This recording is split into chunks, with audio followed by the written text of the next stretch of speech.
Welcome to OkState Daily. It was a great weekend of baseball at Oberate. Obviously, the doubleheader on Saturday was split, but hey, Coach, I mean, anytime you play a doubleheader and it's a long day like that, it's been cold and all of that, doubleheaders usually are split. So I think all in all, you'd have to say that this weekend was probably a pretty good one for Oklahoma State. Yeah, not bad overall. It kind of goes back to what we talked about last week and the games at OSU has similar walks compared to their strikeouts. They win, and the ones where they don't, they struggle. So that was pretty much the storyline for those two games on Saturday. Was they drew some walks in the first game and limited strikeouts, and the second game a higher percentage, and it cost them a little bit. So yeah, but like I said, little hitters, it's hard to win both of them, and especially in a little bit colder weather. But not bad Saturday. First game, you had 3 strikeouts and 3 walks, to go to your point there. Second game, 9 strikeouts and 2 walks. And so, hey, I really do think this is a team, Oklahoma State's had teams in the past. This is my Dodger dog right here. This is Vivian. So we're just going to roll with it.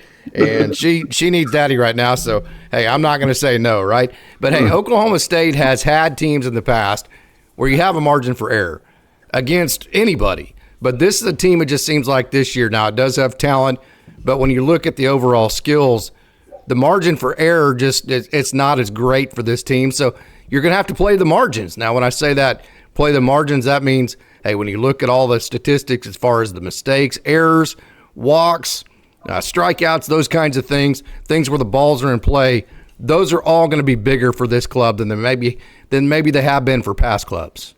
Yeah, absolutely. I think just for any team in general, when you are experiencing what OSU is experiencing right now with some injuries and a lot of youth in the lineup, that you've got to lean on some of those smaller ball characteristics of walks and bunts and those sorts of things. So, it's not surprising or anything different than what we talked about midweek last week and the things that OSU's got to kind of hang their hat on right now until they get the full roster back and trying to eliminate those strikeouts and get some more walks or, putting the ball in play and giving somebody a chance to make an error for the opposing team and those sorts of things. So, yeah, it was very indicative of what we had already talked about as far as, like you just said, that first game, had the same number of walks that did strikeouts. And the second game, they had, 3 times as many strikeouts as they did walks in that second game. So, pretty much a parallel from what we've seen early on in this season of the more walks they draw, the more base runners they have, better chance they have at winning ball games. And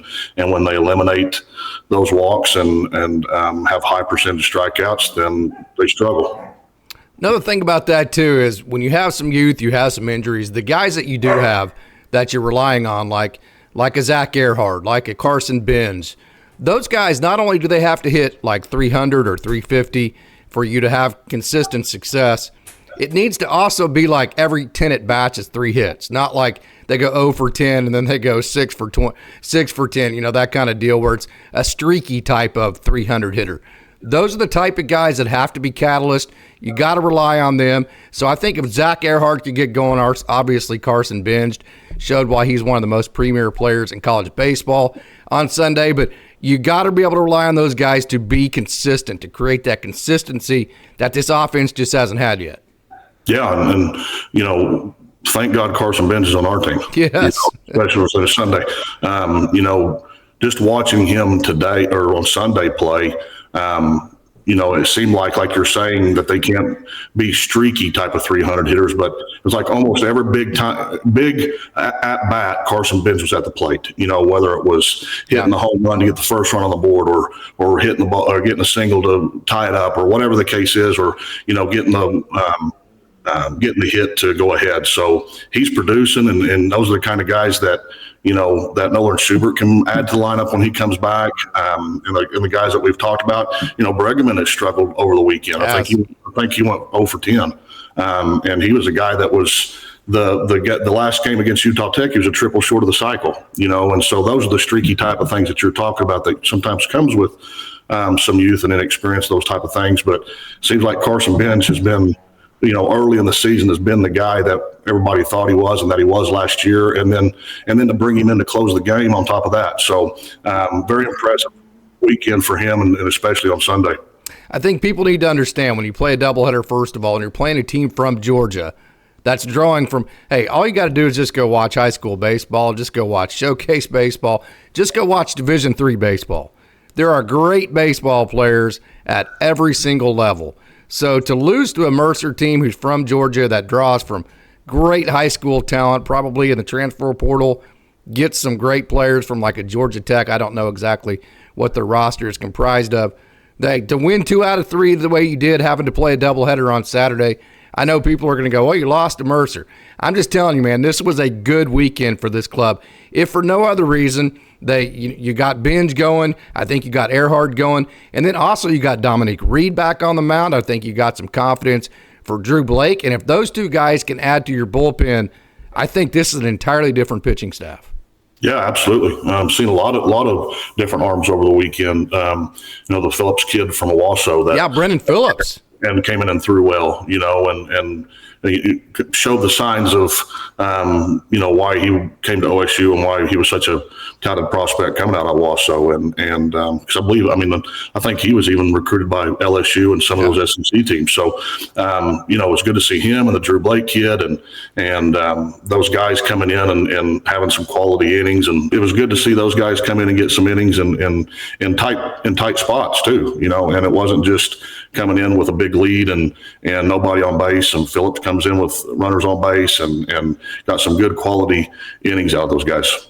Sure did. And the starters, I thought Sam Garcia was simply fantastic. One thing that is very valuable to a college team is that whenever you can start your weekend with a guy that has experience like he does, he's a transfer from High Point, that can throw that sweeper, and the biggest part of it is he's going to throw strikes. And then also he gets some strikeouts too, no doubt about that. But he's going to fill the strike zone up, and likely because of that, he's probably going to get into the 5th, 6th, maybe even the 7th inning.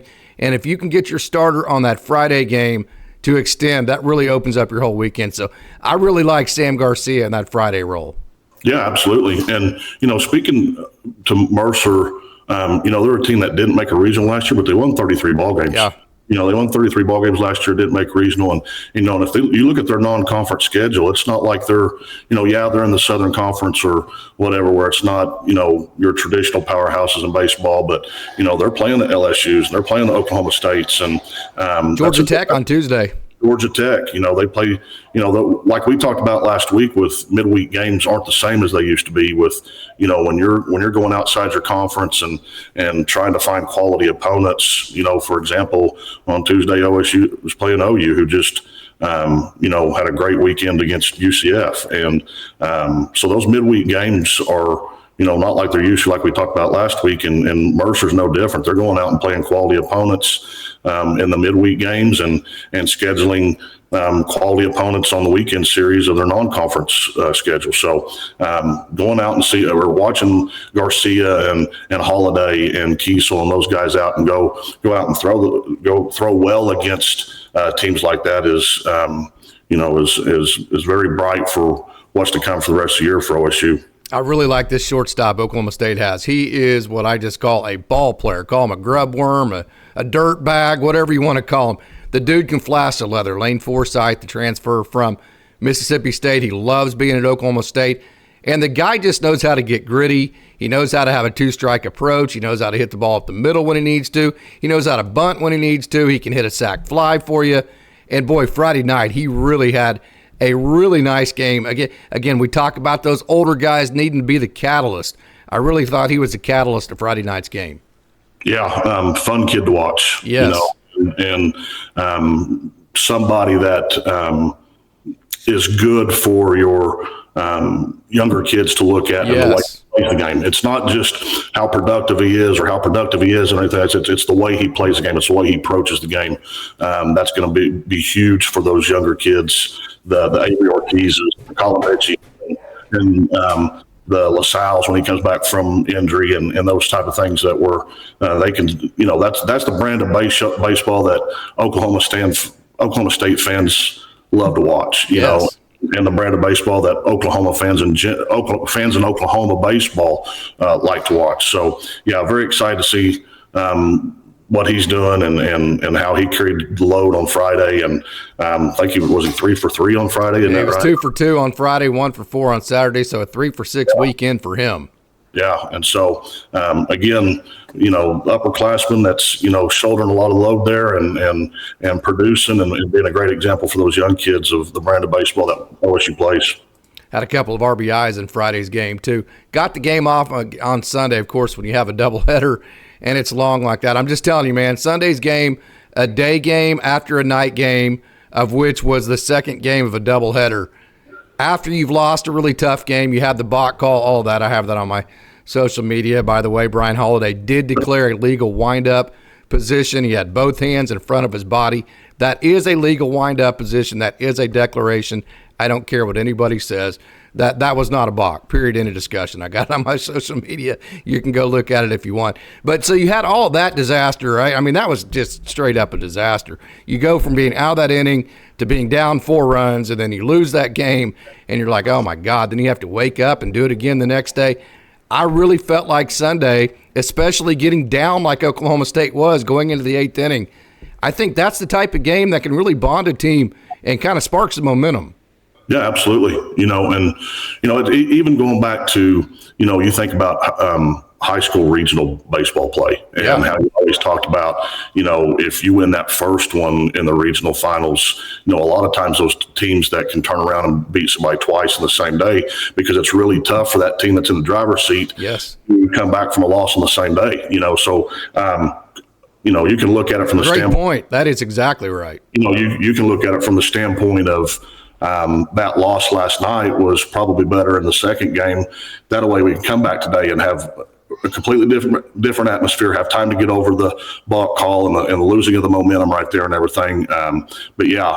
What a disastrous series of events there were, kind of confusing of, I guess there's the new rule about if there's a runner on third is different if there's a runner on first and second. Yeah. And all those different types of things. So wasn't very clear there. And if it was the third base umpire that called that, I mean, looked like to me he didn't even throw his hands up or say anything until after the ball was fielded by the third baseman. He did not. He threw his hands up as soon as the ball went over the bag. Yeah, and so that's now whether he said something and hollered balk without throwing his hands up. I can tell you the third base coach did not react like he heard balk at all. Right, that's correct. And so kind of unfortunate there, and OSU was kind of spinning their wheels for a second, and Brian Holiday took him a few batters to gather his composure and get back in it. But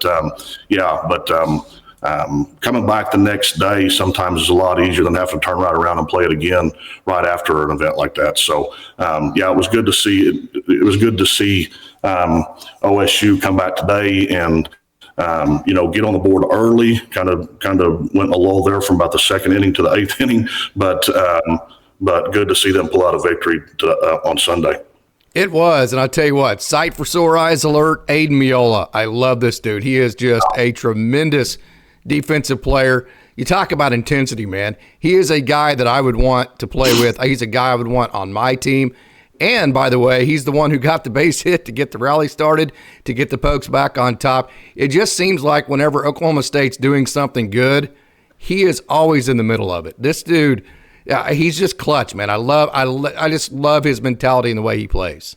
Yeah, absolutely. And, I'm assuming, with his pedigree, his dad being, on the United States national soccer team and was a goalie in 3 World Cups in the United States. And got a brother that played baseball at Stetson, got a sister that is playing soccer at the college level. So I bet it was a pretty competitive household growing up with the things that we just mentioned there. So, just, same thing that we're talking about with Lane Forsythe, just kind of a guy that wants to get his jersey dirty, get his glove dirty, go out and do it the right way, do it, not flashy by any means, not worried about looking good doing it, just making plays. And the kind of those two guys up the middle, there hadn't been a whole lot of times I don't think that those two guys have been in the lineup on the field at the same time with, and even going back to last year, Miola being hurt quite a bit and only playing in like 27 games, I think, last year. And so, again, two similar type ball players there of just, going out and like you said earlier, being a dirtbag or whatever you want to call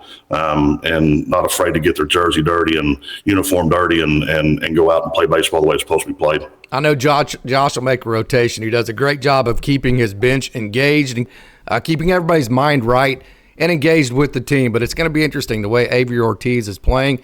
When Aiden Miola does get fully healthy, and then he and Lane Forsythe become your shortstop and second base tandem, that's going to happen. It'll be interesting to see what happens with Avery Ortiz because he's playing very well. Yeah, and going back to something that we talked about last week, of one of the things I think I mentioned was how the youth and the injuries mix, and guys being maybe different part of the lineup than where they're normally accustomed to. We saw that this weekend, with Avery Ortiz hitting in the 3-hole midweek and hitting in the 3-hole, I think, on Friday, and then by Sunday he's hitting lower in the lineup. So they're getting guys back in the mix, and Miola becoming more consistent in the lineup with getting over some of his injuries, and that sort of thing is going to allow some of those more natural lineup positions in the batting order to take place, I think. And Avery Ortiz has done pretty well, whether he was hitting in the top third of the lineup or bottom third of the lineup. I think he's still hitting over 320. Now, again, it's early in the season, and, an 0 for 4 or 4 for 4 type game, either way can swing your batting average hugely this early in the season. But, yeah, it's going to be interesting to see, where does he fall in the mix? Where does he fall in the batting order? Where does he fall? Where is he at? What position is he going to be playing? Obviously, Josh is shuffling those lineups before conference play starts, but I think once conference play starts, that you're going to see a more consistent who's the DH type guy that's in the lineup, who's our middle infielders, and that sort of thing. So looks like the outfield is pretty consistent here the last 3, 4, 5, 6 ball games of who's playing where, and getting some guys back from injury. It'd be interesting to see, how those all shuffle around. You get a guy like Nolan Schubert back, and then all of a sudden Avery Ortiz or guys like that become more of a role player as opposed to your 9-hole instead of your 3-hole. Become your 9-hole or a role player, or playing once on the weekend instead of all 3 games. That's a pretty darn good role player, having Avery Ortiz that's hitting over 320 after this weekend with, I think, 3 home runs. So yeah, it's going to be interesting to see how all that plays out. Got to get Jackson Kroll a little bit more playing time. He's another one of those just spark plug type of guys. He brings energy for your team, because you talk about it all the time, Coach. It's one thing, guy hits a home run. Okay, well, that's one guy out of 9 that just contributed to a run. That doesn't necessarily do a whole lot for your energy, for your dugout, right? But when you can have 4 or 5, 6 guys that contribute to a rally, a guy draws a walk, then he steals a base, a guy bunts, then another guy gets a base hit, then another guy hits a sac fly, and all of a sudden you look up and 2/3 of your lineup has contributed to the runs that you have scored that inning. That's whenever you get some energy in that dugout, things start getting contagious, and you become more consistent. I really feel like Jackson Kroll is that spark plug that can get those kinds of innings started for your team. Yeah, I mean, how many times have we talked about, in joking, half joking or not, that sometimes a home run's a rally killer. Yes. And you're having to start the inning back over with maybe somebody that's in the bottom third of your lineup. And so somebody that's, normally would be really good at bunting somebody, having runners at first and second, bunting to second, third, and continuing that rally, and continuing that momentum. Not that I'm saying that scoring runs is bad by home runs, but, but sometimes it's hard to, after a home run, to get the inning started again based on where you are in the lineup. And so, it's, Jackson Kroll, coming in and maybe being out for a couple of games or not being in the regular rotation, and all of a sudden get thrown in the leadoff role. That's kind of a tough hill to climb. And, saw that today in his first 2 at-bats. But, yeah, I think the more innings he gets, the more at-bats he gets, the more he's going to contribute. I think we're also seeing, without Schubert and Brigham struggling, obviously struggled this weekend, and then Schubert being out. Those are two guys that are supposed to hit the ball out of the ballpark, right? I mean, you kind of build a college team where you have a couple table setters at the beginning of your lineup. Then you have some guys that really let it eat in the middle of your lineup. And then at the bottom of your lineup, you kind of want guys that can just get on base, right? Well, when you're missing the 2 guys that are supposed to be hitting all your home runs, that's a pretty tough deal Of course, you're not missing Brigham, but you're not getting the production that you were hoping to get out of him. That's a pretty big loss. I think that goes to show without Brigham and Schubert in the middle of that lineup, two good lefties, it's going to be a little bit up and down for this offense. Yeah, absolutely. I mean, how good a two-hole is Carson Benge? Yes, right. You know what I mean? And when you've got guys like Brigham and Schubert and those or the protection he would get with Schubert. He's not getting, right, you know. Absolutely. And still being able to produce without that protection. So, yeah, you're exactly right with, and Bregman has been playing pretty well and swinging it pretty well at the plate. Like I said, midweek, that second game against Utah Tech, he was a triple away from hitting for the cycle. And then this weekend, for whatever reason, but that's baseball. It's not short. It's a short distance from the outhouse to the penthouse in this sport. So, having him struggle and I think go 0 for 10 this weekend and not having the other power guy like Schubert in lineup puts a lot of pressure on other guys in lineup to be power guys that normally aren't, and like I said earlier, get a hit every time they come up. Like Benge had to get a hit every time he came up. Because every time he came up, it was a critical situation. It seemed like, but that's why we know who Carson Benge is too, because that's all his life. That's what he's done, and he's always, been able to produce in that moment. There's a reason why people don't get recruited out of the batting cage, and so, so it's great that, he's producing now and how much better is he going to be when he has that protection, like you said, behind him. And when OSU gets healthy, I just don't know that OSU is in a position right now where, how productive can they be as a team and how successful can they be as a team without those guys? That's what I'm saying. And I think you're going to – I think they can win some games, but it's just going to be one of those up and down. I mean, because there's no margin for error. You have to be perfect. If Carson Benge goes 3 for 3 and is an All-American that day, you have a chance to win. If he's a normal dude like everybody is at times to time in this game, then you're going to lose. I mean, that's the margin for error you have without those two guys, in my opinion.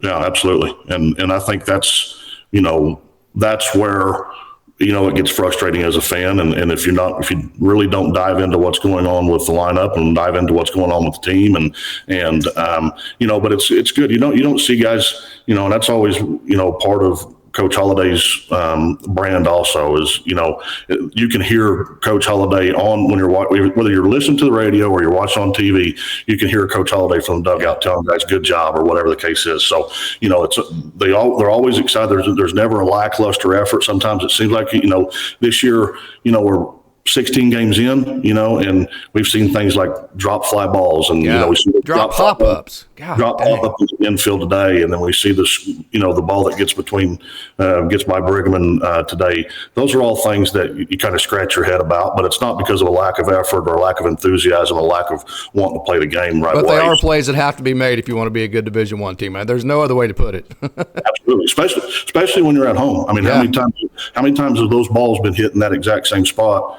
in practice or inter squads in the fall and that sort of thing. So sometimes you can maybe understand it a little bit more if it's at a away game and you're not used to the way the wind blows the ball, if it gets above the stadium and that sort of thing. But for those things to happen on your home turf, it's one of those things that you kind of scratch your head at a little bit. But anyway, I still think that at times they're a fun group to watch, and there's still the excitement there for when some of the other guys get healthy and get back and see how the lineup's going to shape out. And I still think that OSU is going to make like I said last week, I think OSU has a potential that when we get all these guys healthy, that they can make a run in the middle and late middle towards the end. So it'll be exciting to watch and see what develops. You started going there with your commentary there. What do you think the ceiling is for this club?